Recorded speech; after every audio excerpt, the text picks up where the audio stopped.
Everyone in my town knew that the teacher we all called Creepy Teach wasn't just awkward. Something about him never sat right. My graduating class was under 200 people, which meant nothing stayed secret for long, and the high school had its own internal rumor mill that rarely took a day off. He taught a core subject, and had been there forever. By the time I entered freshman year, I'd already heard the usual warnings from older students, that female students shouldn't stay alone with him, that he acted strange around certain girls, that he liked taking photos during class. At first I assumed it was just teenagers doing what teenagers do, picking an odd older guy and turning him into a ghost story. I never had him as a teacher, so I only saw him in passing. He was soft-spoken, dressed sloppily, and carried himself like he was distracted all the time. Honestly, if you didn't know the rumors, he seemed like the kind of teacher who misplaced his own coffee cup twice a day. But one of my close friends did have his class, and she insisted the rumors were true. She told me he stared at certain girls too long, that he hovered near them during exams, that he found excuses to keep them after class. Nothing you could run to the office about. Every incident on its own sounded plain or explainable. But when you added everything together, it felt like he was always pushing up against a line without crossing it. The school administration never stepped in, which made the whole situation feel like maybe people were exaggerating. Our principal and superintendent were well-liked and generally protective of students. If something serious had happened, you'd think they would have acted. Then senior year hit, and suddenly I was spending a lot of weekends traveling for an extracurricular team. Those long bus rides made people talk, and because of the new young teacher who had joined the staff, literally only a few years older than us, Creepy Teach's name came up constantly. The new stories made the old rumors look mild. A teammate of mine said she'd always heard he lived at the school. I thought it was ridiculous. But then another friend, a guy, said he had come in early for jazz band and ran right into Creepy Teach, leaving the boys' locker room in a bathrobe with wet hair. He also used the radiators in his classroom to dry his laundry. So maybe he wasn't technically living there, but he was spending way too much time in the building. Another girl told us that her friend had once been forced to stay after school to clean his classroom as punishment, but she refused to do it unless someone stayed with her. Good thing she insisted, because while the girl was picking up papers, Creepy Teach took a picture of her from behind. He tried to play it off as a joke, but he clearly thought no one noticed. One of the guys on the team said he once needed tape and opened the wrong drawer in the teacher's desk. He found a stack of printed photos, all of them girls from the school. At that point, I stopped assuming everything was teen gossip. It was obvious that the teachers knew too, but nothing changed. You could feel how frustrated the staff was whenever his name came up. Like they all agreed something was wrong, but no one could prove enough for the district to act. Then came the incident with the new teacher. She said she had bent down to pick something up in her classroom while the door was open, and overheard Creepy Teach in the hallway making a sexual comment about her position. He denied it, claimed he was talking to a student, and insisted it was all taken out of context. She didn't accept that and went straight to the administration, very publicly. For a moment, everyone thought this would finally force the school to act. Teachers seemed almost relieved that someone with authority was pushing back. But in the end, nothing happened. He kept his job, and everyone had to pretend things were fine. I graduated a few months later and moved on with my life. A few years after that, I came back to help coach the same extracurricular team. Same long bus rides, same gossip sessions. And that's when I learned he was finally gone. The coach told me that the administration had been building a file on him for years. The problem was that the teachers' union makes it extremely difficult to fire a tenured teacher without very solid proof. And Creepy Teach always had an excuse ready. He treated all students the same, he said, not just the girls. Photos were for memory boards. Seating charts were random. Makeup exams after school were policy. There was never one clear piece of evidence that crossed the line. But the coach also told me something that made my stomach sink. Most of the staff believed he'd done far more than stare or take pictures. They just didn't know who his victims were.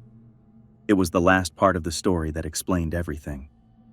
A few years after my class graduated, he started fixating on a 15-year-old girl in one of his classes. He somehow got her phone number and began calling and texting her constantly. It escalated to the point where he parked on the street outside her home at night, messaging her from his car and trying to get her to come outside. She finally told her mom, who worked front desk at a dentist's office. Her mom didn't have the money for a lawyer but wanted him gone more than anything. She told her boss, the dentist, who happened to be one of the wealthier people in town. He immediately promised to back her financially and socially. He went to the school board himself and made it clear he would help fund whatever investigation or legal process was needed. That pressure finally pushed the administration into action.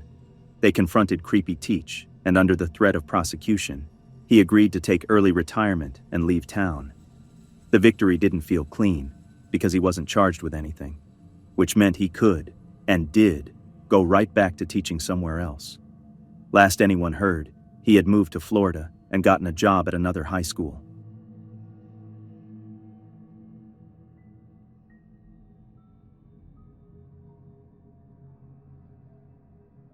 During the spring of my senior year in 2017, our school hosted this big send-off event for the girls' basketball team, and my friends and I were already planning to slip out early. My final class of the day was stage crew, something I only took for the fine arts credit, and 2 guys from the grade below me were in there with me. We had a routine of heading to the same fast food place a few minutes off campus whenever we could get away with it, so skipping the rally just felt like another extension of that habit. The only thing in our way was the security staff who loved catching kids ducking out early, so instead of going through the front lot, we cut through the nature trail that sat between the school and the back parking area. We were halfway into the trail when we ran into someone none of us recognized. He looked like he'd just pulled himself out of the underbrush. Thin kid, taller than some freshmen but shorter than me, with dark hair sticking in every direction. His shirt was smeared with dirt, and his jeans looked like he'd been sliding across the ground all day. I thought he might have been camping out there, which didn't make sense, but the way he looked made the idea pop into my head anyway. He came straight toward us while we were walking parallel to the school, breathing like he'd been running for a while. My friends greeted him like they sort of knew him, and later they said he was in their grade, more of an acquaintance than anything. He barely answered their hello and immediately asked what we were doing out there. We told him we were avoiding the rally. One of my friends joked about him camping, but the kid didn't change expression. He finally explained that he'd been dropped off that morning to catch a bus to the alternative campus, the place kids went when they were suspended. The plain outfit made sense after that. He said he didn't want to go back, so he hid in the nature trail all day. The entire time he spoke, he kept glancing over his shoulder, as if he expected someone to step out of the brush at any second. I didn't know what was going on, but I could feel my friends stiffen in the same way I did. We tried to wrap up the conversation by telling him we needed to get to our cars before the rally let out. The moment he heard the word cars, he followed right alongside us. He seemed friendlier all of a sudden, and then asked if one of us could give him a ride home. We tried brushing it off with excuses, but he pushed back, saying people were going to start looking for him, and that he'd be in serious trouble when they did. We told him he'd be safer staying where he was, and that's when he told us he had broken into a vehicle at the large church behind the school. He lifted his shirt just enough for us to see the handgun tucked into his waistband, and everything in me went still. I'd never seen a firearm up close before. The gun itself wasn't the only thing that worried me. It was the mix of desperation, jumpiness, and something else I couldn't quite place. One of my friends very quietly suggested he ditch it and leave the area altogether. The kid just stared at us, long enough that I felt the seconds drag. I told him we wouldn't tell anyone, and we really needed to get going. Then my other friend, usually the quietest among us, made a comment about how we shouldn't be near him if people came looking for the weapon. The kid locked his eyes on him and asked again if someone could drive him home, but this time it sounded like he wasn't asking. For some reason I can't explain, I told him no. The silence that followed made my skin tighten. Then he asked if we wanted to see something before we left. My first friend shut that down immediately, telling him we had to go, and walked past him without waiting for a response. The rest of us stayed close behind and picked up speed the moment we cleared his reach. After a few steps, we broke into a full sprint toward the parking lot. When I turned back, he was still standing in the path, watching us, before stepping onto a smaller trail that led deeper into the woods. As soon as we reached the lot, we saw police everywhere. We stayed out of sight and circled around to another entrance, only to find it locked. An administrator eventually spotted us and brought us inside, where we finally learned the full story. The kid hadn't just been hiding to skip the alternative campus. He'd stolen not only the handgun he showed us, but a semi-automatic shotgun from a car behind the church. Before that, he had texted his girlfriend saying she should shut off the TV once she saw his name come up, and told her what he planned to do. She panicked and called the police immediately. Between that call and the report from the church about the missing guns, officers pieced it together and found him in the woods not long after we escaped.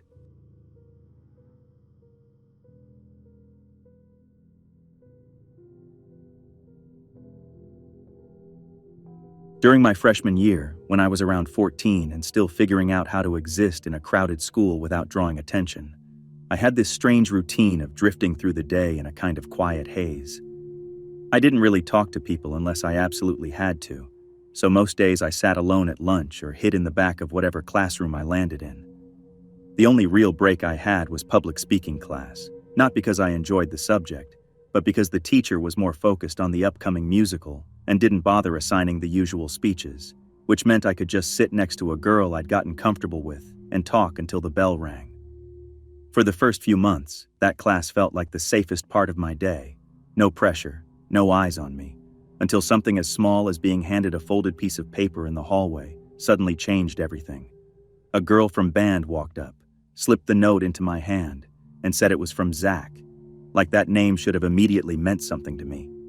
I didn't want to look confused, so I thanked her and put it away until I got home, where I tried to remember any Zach I knew. The only one that came to mind was this tall senior who sat behind me in public speaking, someone I had never spoken to and honestly didn't think had ever noticed me. When I opened the paper, I knew instantly I wasn't dealing with something harmless. It was a messy, handwritten poem describing things about me no stranger should know, including my full name spelled correctly, which even teachers sometimes struggled with. It was framed like some grand confession of love from a person I had never exchanged a single word with. My first instinct wasn't even fear. It was the crushing anxiety of knowing I might have to confront someone I didn't know. So I just stopped going to that class altogether.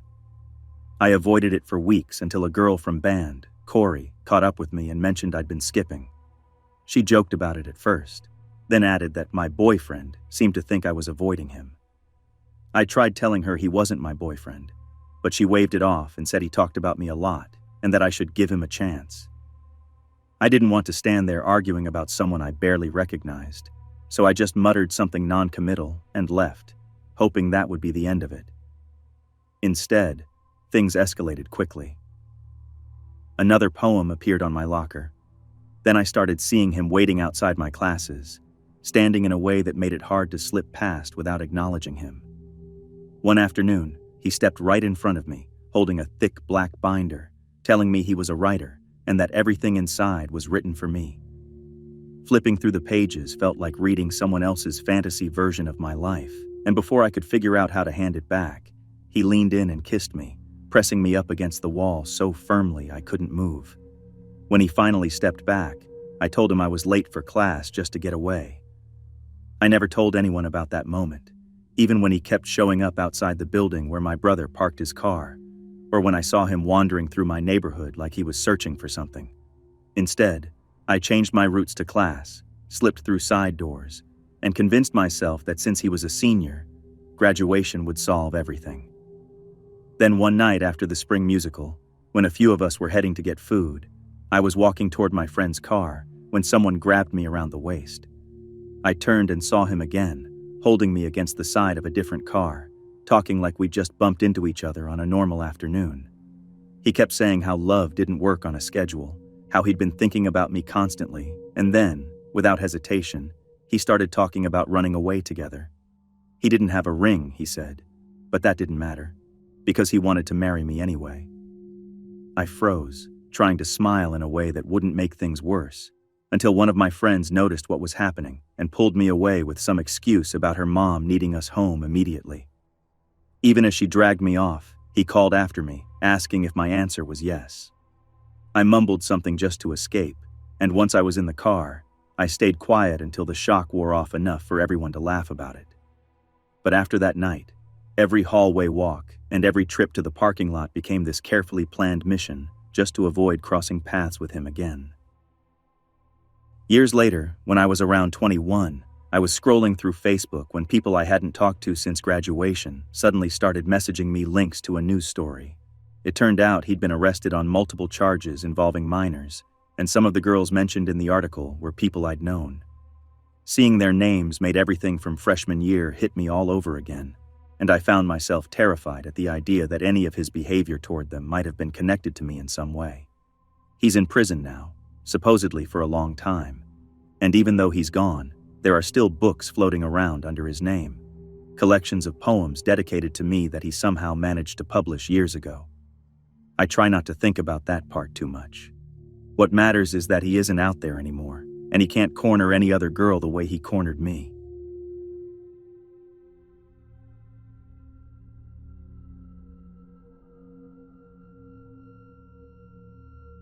I was 16 when my school finally let me join the Euro Tour, something they did every year, and for most of us it felt like the biggest thing that could happen in high school. It was the first time I ever got on a plane, which meant it was also the first time I had ever been out of South Africa, and I remember stepping into Europe thinking everything was automatically safer and calmer than what I was used to. The trip was tightly scheduled, with teachers and even a few parents tagging along to keep an eye on us, but every day we were given a couple of hours to wander around in small groups, as long as we stayed close to the hotel. My friend and I spent one of those afternoons walking around the streets near our hotel in Rome, just taking pictures and killing time until we had to meet up with everyone else for pizza at a little place around the corner. The teachers were seated inside the restaurant near the doorway so they could keep track of who was coming and going, and the rest of us were scattered along the sidewalk eating and talking. It all felt harmless and routine, and nothing about that setting suggested anything could go wrong. At some point, I decided to duck into the tiny shop next door for a bottle of water. It was so close that I didn't think to bring anyone with me. There were other students sitting almost right outside anyway. I paid, stepped out with the bottle in my hand, and before I even had time to register anything, a large man in a dark jacket pushed me up against a light pole. He leaned so close that his jacket blocked me from anyone passing by and asked for my name in this strange, forceful tone. I was so shocked I couldn't get anything out, so he asked again, slower this time, like he expected me to cooperate. I refused, and the moment I shook my head, one of the girls from my group noticed what was happening and rushed over to yank me away from him. I started crying immediately, and our teachers came out to figure out what was going on. Our headmaster assumed the man was drunk and yelled at him to leave. The guy backed off and walked around the corner, and for a minute we thought that was the end of it. About 10 minutes later, I was standing closer to the door with several people between me and the edge of the sidewalk when the same man suddenly appeared again. He came from nowhere, tried pushing through the group in front of me, and reached out as if he was trying to grab me a second time. The reaction was immediate. Everyone jumped up, the teachers rushed outside, and the place went from relaxed to chaotic in seconds. The man backed away again, started running, and we watched him jump into a white car further down the street before speeding off. The adults gathered all of us quickly and walked us back to the hotel. None of us understood what was going on, and the teachers seemed unsure whether this man had picked me randomly or had followed us from somewhere earlier in the day. Later that night, we had our usual free time to go find dinner in smaller groups. We dressed up and wandered until we found a place that looked good. With everything else happening around us, the earlier incident faded into the background, replaced by the buzz of being teenagers on a trip far from home. After dinner, our whole group, minus the adults, agreed to meet at a bar a few streets away. Some of the older students liked to feel rebellious, having 1 or 2 drinks before curfew, and the rest of us just went for the atmosphere. When I reached the entrance, 2 people from my tour grabbed my arm and pulled me inside. They told me to sit down immediately. Someone had spotted the same man from earlier, sitting in the same white car, parked just a short distance up the road. He wasn't alone this time. There was another man with him. I completely broke down. Everyone was tense, trying to explain the situation to the staff while deciding what to do. We eventually gathered everyone and walked back to the hotel as one large group, constantly checking behind us and making sure nobody was missing. Thankfully, we were scheduled to leave Rome early the next morning. I still think about that night, wondering where he first saw me, how long he had been following us, and what he wanted. At 16, I assumed Europe was safer than home, and let my guard down in ways I normally wouldn't. Now, thinking back, I realize how quickly you can forget caution when you're excited and distracted, especially in a place that feels like a dream until something snaps you back to reality.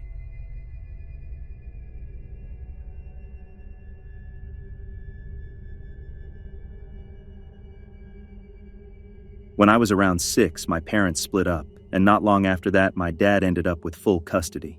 My mom was dealing with a lot back then, mostly drinking and a string of arrests, so it was just me, my little sister, and my dad starting over in a neighborhood he picked because the elementary school was close enough to walk to. He liked the idea of us being able to stroll through the quiet streets when we got older, but at that time we were way too young to be out on our own. Most days he drove his old black sedan through the pickup lane, and every now and then he'd walk up to the school gate to get us. The pickup system was straightforward. Teachers standing with their classes, assistants checking names, kids getting walked to the right car. Since my mom wasn't around then, my dad was the only person ever listed. We knew the drill, the staff knew the drill, and nothing unusual ever happened. One afternoon, when I was in 3rd grade and my sister was in 1st, she tugged on my backpack and told me someone else had shown up asking for both of us. She said he'd pulled up in a car she didn't recognize, leaned out the window with a smile, and told her our dad had sent him instead. For a moment she'd believed him, but she didn't like the way he said her name, so she'd stepped away to find me before getting anywhere near the door handle. That small decision probably saved us from something terrible. I grabbed my teacher immediately and told her what my sister said. Her expression changed fast. She wasn't panicking, but she wasn't brushing it off either. She told us to stay right next to her, and a few minutes later my dad's actual car rolled up. We explained everything at home that evening, and that turned into a long talk about what to do if anything like that ever happened again. He called the police with what little description he had, though my sister hadn't been focused on things like the man's clothes or the car model. A few weeks later, it happened again. This time the man asked for me. My dad had already warned the school, but the assistants couldn't keep track of every car that rolled through, especially since he appeared in a different one. I remember walking toward a black car that looked just enough like my dad's that I didn't question it right away. I got close enough to see the man's face. I recognized him even before my brain fully caught up. His smile didn't reach his eyes, and his expression had this weird tightness that made me freeze. I backed away and turned to tell the staff member beside me, but by the time she looked up, the car was already disappearing down the street. My dad filed another report, but without a plate number or anything concrete, there wasn't much they could do. The last time I saw him was months later, near the end of the school year. A group of us from the neighborhood were walking home together, something we did often since most of our families knew each other. A car rolled slowly past us, and when I glanced over, I saw him behind the wheel. He didn't try to hide it. He leaned just slightly toward the open window, like he wanted me to notice. I shouted for everyone to run, and we bolted into the nearest friend's house. Her parents were startled, but they believed us once we explained why we'd barged in. That was the last time I ever saw that man. My dad met the woman who would become my stepmom soon after, and we moved across town and switched schools. Life shifted in a way that pulled us out of that routine, but sometimes his face still shows up in my dreams. Even now, in my 20s, I think about how he knew our names, how he found the right pickup lane, how close my sister came to opening a stranger's car door. It's one of those memories that doesn't fade just because you get older.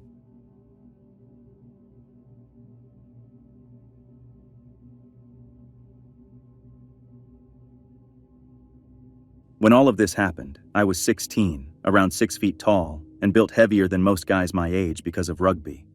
Lucas, on the other hand, was much smaller, maybe 5'5", really slim, and genuinely one of the cutest guys I had ever seen. We were the same age, shared a handful of classes, and every time I saw him, I felt that mix of interest and panic that came with being closeted and not wanting anyone to figure out why I kept glancing his way. I figured it was safer just to keep quiet and admire him from a distance, rather than risk finding out he wasn't into guys or getting rejected in front of half the school. Toward the middle of the term, I started noticing him watching me during class. At first, it almost felt flattering, like maybe he had noticed me too, but after a while, it got strange. He'd stare long enough for me to feel it, and I'd pretend I didn't see because I didn't know how to react without making everything awkward. Then half-term happened, and 2 weeks away from school basically wiped him from my mind. When we returned, we ended up sitting next to each other for a project in psychology. At first we barely talked, but once we had to actually work together, the silence broke. Talking to him that first time made me feel both relieved and extremely aware of how close he was. He was even cuter up close, and I could barely focus. After a few classes of casual work-related conversations, he surprised me by asking for my number. I asked why, mostly because I couldn't believe he actually wanted it. He just shrugged and said he was curious, and I handed it over before I could second-guess myself. That first night he started texting. Normal questions at first, how I was doing, what I was up to, but what stood out was how fast he replied. I'd take 2 or 3 minutes and he'd answer in seconds, every single time. He didn't have social media, and whenever I saw him at school, he was always alone, reading old books that looked like they'd survived a decade of being tossed around in backpacks. Somehow that made it feel safer to ask if he was gay, because by then, I really wanted to know what he expected from me. I took a deep breath and sent the question. He took longer to respond than usual, maybe 2 minutes, but eventually replied, "Yes, does that bother you?" I told him I was too, mostly because I was so relieved that I didn't think twice. He answered with a short, "Oh, cool," and for a moment it felt like everything was falling into place. But things shifted after that. He started sending long bursts of messages whenever I took too long to respond. 5, sometimes 10 in a row, asking where I was, whether he had done something wrong, or if I wanted him to disappear. When I replied, the panic would vanish, and he'd act sweet again, like nothing happened. Half-term came around again, and I was ready to go out to parties with friends. I left the house one night, completely forgetting that my charger wasn't plugged in, so my phone was dead by the time I got to the party. I didn't think about it again until the walk home. After my friends split off, I took a small wooded path I'd used 100 times before. It never bothered me, even late at night. Halfway down the trail, I heard whispering from a bush right next to the path. At first I tried to convince myself it was nothing, so I kept walking slowly, hoping whoever it was wouldn't react. But the whispering stopped all at once, and the leaves started shifting in this slow, deliberate way that made it impossible to pretend someone wasn't hiding there. I froze, convinced that running would somehow make things worse. After a few seconds, a figure slowly stood up from behind the bush, short, thin, wearing a black hoodie pulled so far forward I couldn't see a face. For a moment I thought maybe it was just some messed up prank, but then he raised an arm, and I saw a kitchen knife glinting just enough to make out a dark red smear along the blade. I didn't wait for anything else. I ran as fast as I could, not looking back until I was almost home. When I finally glanced over my shoulder, the figure was standing in the open part of the path, completely still, just watching me. I burst through my front door and woke my parents up. My dad called the police while I kept checking the windows in case someone had followed me. The next morning, the police said they didn't find anything, but would look into it. When I finally turned my phone on, it flooded with notifications, more than 200 messages from Lucas. The last few were chilling. He said that if he couldn't have me, no one could. He wrote that he knew my route home and wanted to show me how devoted he was. I showed everything to my parents and they handed it all to the police. Lucas didn't come back to school. Not the next day, not the next week, not ever. Most people didn't notice because he kept to himself. Every teacher I asked about him clammed up instantly, refusing to say anything, and eventually I stopped asking. Part of me didn't want to know anyway. I'll never know whose blood was on that knife, or if it even was blood. I don't know what he planned or how close I came to something much worse. I'm 20 now, in university, and even though it feels like a lifetime ago, the memory of that night still hits me sometimes when I walk alone.